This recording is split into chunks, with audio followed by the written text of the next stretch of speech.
Hello, my name is Doug Gore. I'm one of the instructors here at the Spray Wash Academy, and today this course is about self-storage cleaning. So either you've tried to clean a self-storage facility and it's just not working out, or you're looking at getting into self-storage facility cleaning, or you're a self-storage facility owner and you want to know about self-storage cleaning. Whatever the aspect is, this course is strictly about self-storage cleaning. And so we're going to get into many different aspects. So I wanted to tell you a little bit about what this course is about and what you can expect. If you are a storage facility owner, this will get into explaining some of the things to be mindful for, to watch out for, and help you understand maybe what your professional is talking about when they're talking about certain things in the storage cleaning facility realm. So what's inside? That's what this is. That's what this particular video is about. So the very first thing we're going to talk about is getting invited to bid on a self-storage facility, because it's not like the normal process of bidding. In other words, there usually isn't an invitation to bid or a request for proposals. That doesn't normally happen in the self-storage realm that I've ever seen. Okay, so we'll talk first about bidding, and we're going to talk about looking around. We're going to talk about what to look for in the facility. So as a really good example, if we look back here, we can see we've got a whole bunch of different doors, right? And if you look, this door right here is an off-color green from this door right here, which is an off-color green from this door right here. One of these doors, if you clean it, just starting the cleaning process, you're going to strip the door. Okay, we already know which one it is. It's that light green one right there. Okay, but we want to cover those things. We want to talk about those things and why you don't want to clean those particular doors, and how to identify that type of a door. All right, so again, talking a little bit about what to look for in that side of it. We're going to talk about pricing considerations, and though I want to be very clear that we're not going to tell you how to price or what you should pay for getting your self-storage facility cleaned or for cleaning a self-storage facility. What we're going to do is we're going to work you through the process of determining how to create your price, okay? Because there are so many variables. Same thing we were talking about that door back there. Oops, just kicked the table. Like talking about that door back there. So if you have lots of issues like that, then that is going to affect the pricing. We're going to talk about ponding water and this river of green that you see right here, okay? We're going to talk about those kinds of issues that are going to affect pricing, and it's going to affect how the job gets done and the time frames of getting that job done. So we're going to talk about a lot of those kinds of issues on the inside. We're going to talk about water.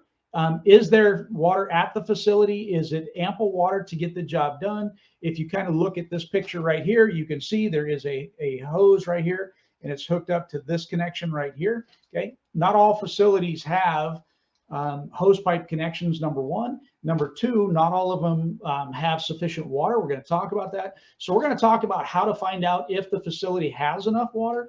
And if not, there are steps or things that you can do to get water to the site. We're going to talk about why water is super important, and to help you avoid this river of green, if you would. You're not going to avoid the river of green, but what to do about the river of green, kind of a thing. And the staining effects of the river of green, or the pond of green, depending on the water that's there.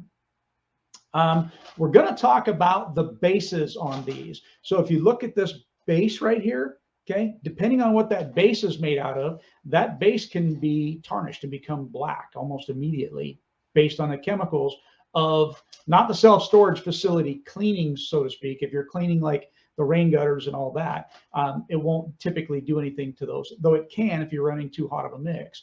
But the chemical to do the oxidation removal on the doors can damage those. So we're gonna talk about how to identify those and what to do if you do accidentally damage them, or they are tarnished. There is a way to restore them.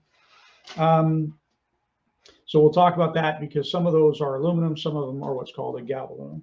We'll talk about electrical issues, and a lot of times people think, and many of the guys that I've talked to about this, that's one of the things that I've noticed that most people don't really think about and realize, that there are electrical issues at self-storage facilities. We're going to talk about simple things like even how do you deal with the bathroom issues, right? If you're going to be doing a storage facility like this, the odds are you're not going to be there for just an hour or two. This is going to be a lengthy process. depending on the scope of the work. And so we're going to talk about how to deal with different things. So I'm trying to tell you that we're going to get pretty thorough on this course, even going into bathroom breaks, that sort of a thing.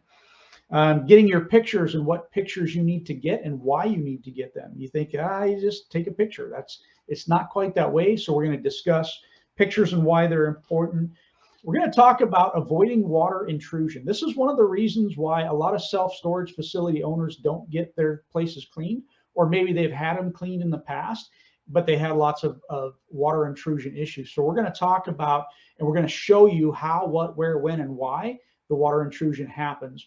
We're also going to talk about cleaning inside storage units, whether you're cleaning the inside of one of these exterior units or you're cleaning the inside of a climate controlled facility, how to deal with that, and the issues that you can run into running. You don't want any water inside. So how do you clean it if you don't want to run water? We're going to talk about those issues.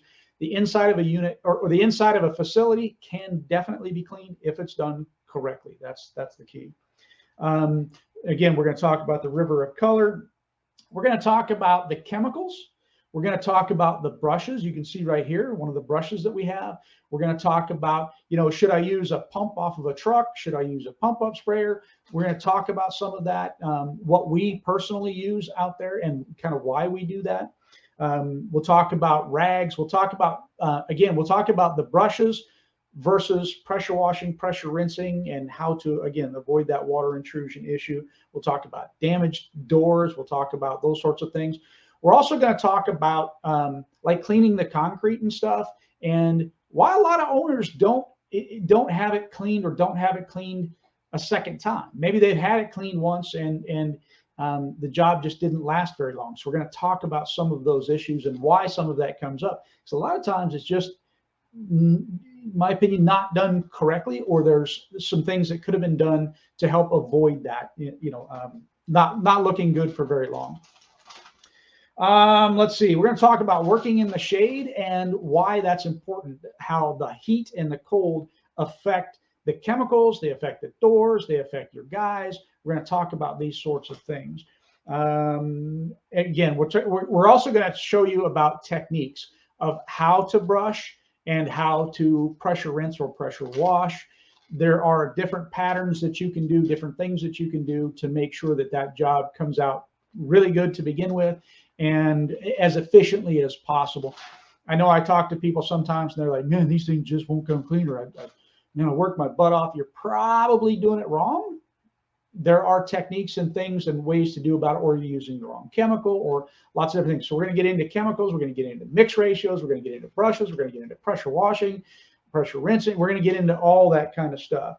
We're going to talk about skipping around. We're going to talk about adding a clear coat. I'm going to get rid of my notes. I think I've got everything.